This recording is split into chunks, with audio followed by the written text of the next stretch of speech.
با سلام دوستان عزیز، به کانال یونیسکیل خوش آمدین. با پنجمین جلسه آموزش پایتون از مقدماتی تا پیشرفته در خدمت شما عزیزان هستم.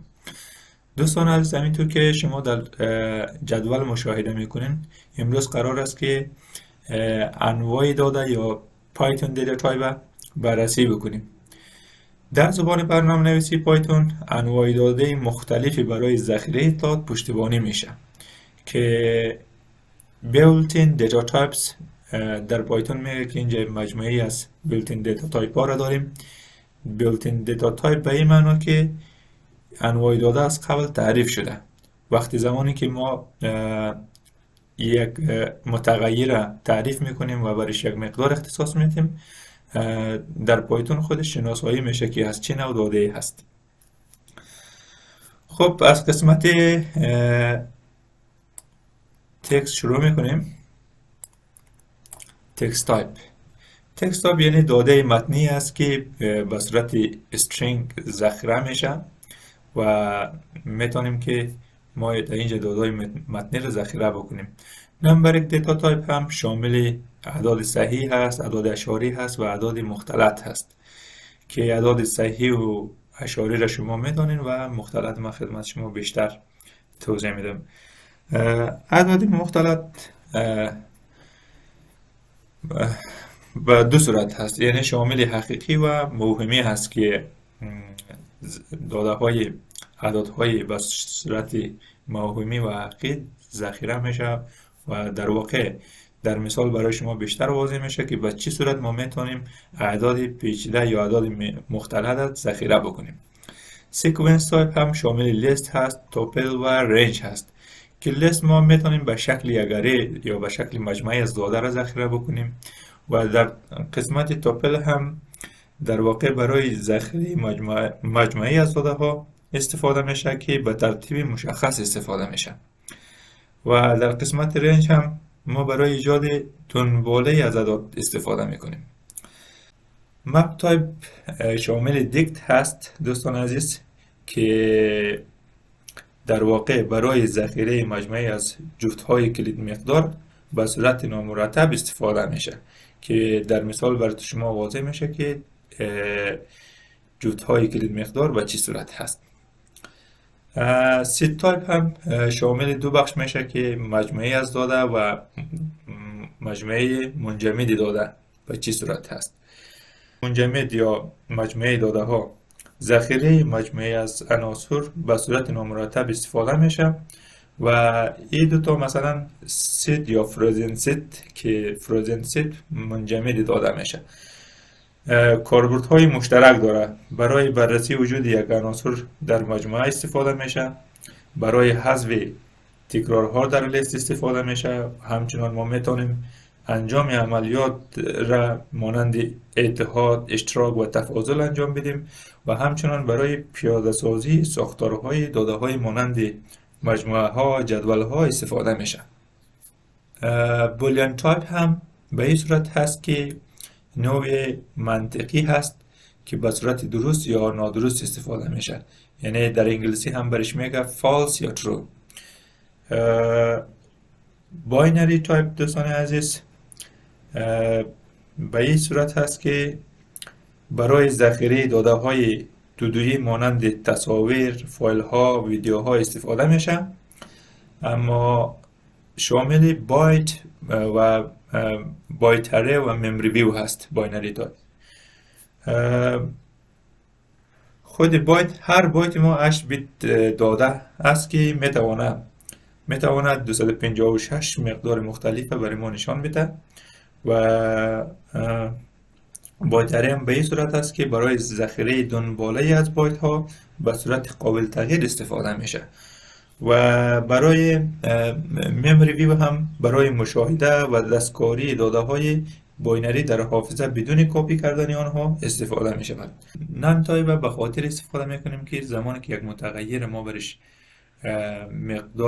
مقدارش خالی باشه یا چیزی برش اختصاص نداده باشیم، در اون زمان مورد استفاده قرار میگیره. بخش نیومریک تایپ کار میکنیم که شامل اینتیجر و فلات و کامپلکس میشه. مثال های عملی را کار میکنیم و شما میبینید که به چه صورت هست.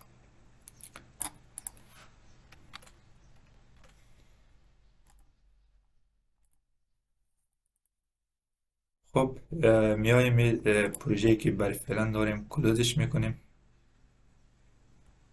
کلوز فولدر. میخوایم یک فولدر جدید در روی دسکتاپ ایجاد بکنم.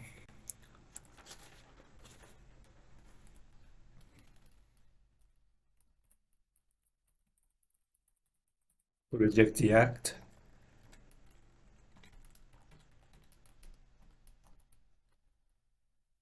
خب دوباره در ویس کد مراجعه میکنیم و در قسمت اکسپلورر میریم و از اینجا فولدر خود باز میکنیم. اوپن فولدر. در اینجا میایید دسکتاپ انتخاب میکنید و فولدری که ساختیم به نام پروژکت یک بود و این سلکت میکنیم که تا محیط برنامه نویسی را بتانیم درش انجام بدیم. خب در قسمت اینجا گفتیم دو بخش داره، یک بخش نیو داره و بخش دیگه هم ایجاد نیو فولدر داره. ما در قسمت نیو میایم فایل خود ایجاد میکنیم. امروز قرار است که دیتا تایپ رو بخوانیم. دیتا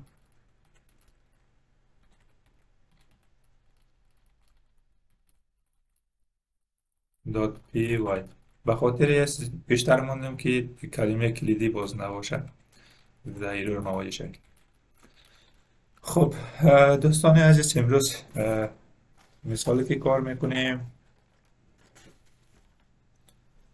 از نوع نمبریک و نوع نمبریک است که در واقع شامل اینتیجر بود، فلات بود و کمپلکس بود. خب در قسمت متغیر خود ایجاد میکنیم x مساوی شود به یک، y مساوی شود به 2.6 و x زائد ما مساوی شود به یک جهت که در واقع این بخش عدد متغیر اولی برش عدد اینتیجر ذخیره شده و در قسمت بعدی هم عدد فلت و در بخش بعدی هم کامپلکس نمبر. حالا شما در این قسمت مشاهده میکنید که چطور ما خروجی بگیریم. برای شما قابل مشاهده است که از کدام نوع دیتا تایپ ما استفاده کردیم. پرینت. دوستان تابع پرینت در این قسمت استفاده میکنم برای خروجی و همچنان متد تایپ TYP متد تایپ هم دوباره در اینجا تایپ میکنیم و مقداری که خروجی بگیریم برش میدیم x. قرار است ما از x خروجی بگیریم. در این قسمت اگر بر شما رن کنیم مشخص میشه که از چه نوع داده استفاده. دیدیم مثلا در این قسمت مشخص شد که نوع داده ما x، یعنی x که برش یک اختصاص دادیم از نوع اینتیجر هست. به این صورت y را خروجی میگیریم. print. خب y زائد هم خروجی میگیریم و دوباره رن میگیریم، اجرا میکنیم، میبینیم که به چه صورت است.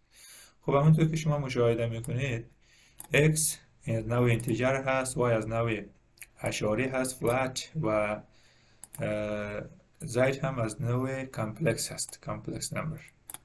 خب یک مثال دیگه هم کار میکنیم فقط برای کامپلکس. a مساوی شده به از 4 یا من 3 جا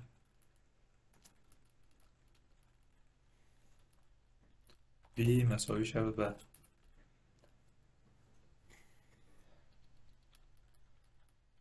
3 جا و زائد مساوی شده به منفی 3 جا و در این قسمت پرینت میکنید a دوباره پرینت میکنید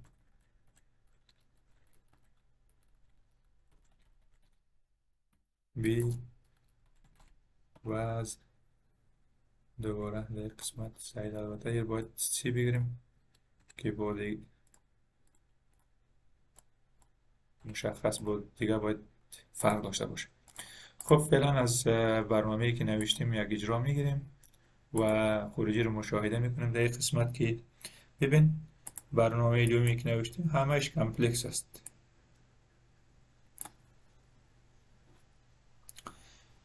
یک تا کامپلکس از بالا هست که در این قسمت من یک پرینت بگیرم پرینت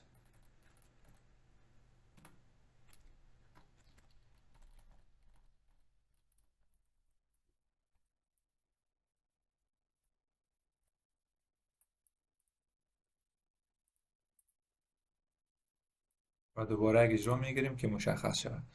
خب میبینیم که برنامه‌ای که نوشتیم همش کامپلکس است. کامپلکس به این صورت نوشته میشه و شما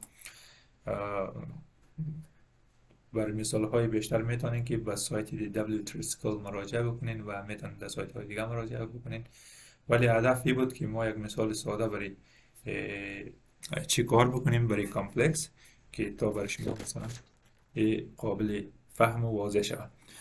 خب مثال بعدی که کار میکنیم چطور میتونیم از یک نوع به نوع دیگری تبدیل بکنیم. خب حالا اینا رو پاک میکنیم. یه از مثال x مساوی شد به 2 y مساوی شد به 3.7 z مساوی شد به عدد کامپلکس 4 جمع.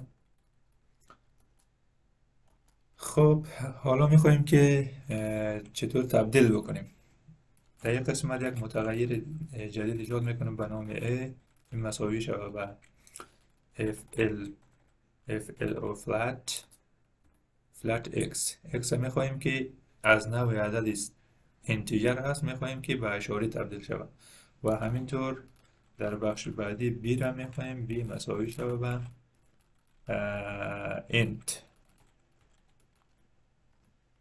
که y خودش عدد اشاری است. در واقع ما میخواهیم که به عدد اینتیجر تبدیل شود و همینطور میخواهیم که دوباره x به کامپلکس تبدیل بکنیم. c مساوی میشه به کامپلکس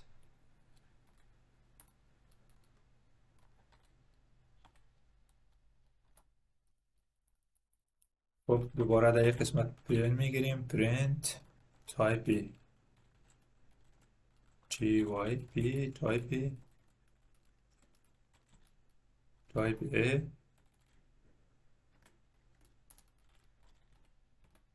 تایپ b پرینت تایپ c. خب برنامه‌ای که نوشتیم حالا در یک قسمت تبدیل شد، مثلا از یک نوع به یک نوع دیگه تبدیل کردیم این سه نوع. فعلا دوباره شما در یک قسمت مشاهده میکنید که این عدد اینتیجر هست، یه عدد اشاری هست و در یک قسمت عدد کامپلکس است و دوباره ما از این رنگ میگیریم که چطور تبدیلات ما انجام دادیم اجرا میکنیم. خب همینطور که مشاهده کردین در واقع عدد اینتیجر بود ما گرفتیم به فلت تبدیل کردیم به اشاری و دومی هم یعنی وای ما در واقع عدد اشاری بود ما به اینتیجر تبدیل کردیم و عدد x ما هم دوباره مثلا اینتیجر بود و گرفتیم به کامپلکس تبدیل کردیم که در یک قسمت شما مشاهده کردیم. دوستان عزیز این ویدیو رو در اینجا خاتمه میدهیم و در ویدیوی بعدی از بخش پایتون کاستینگ در خدمت شما عزیزان هستم.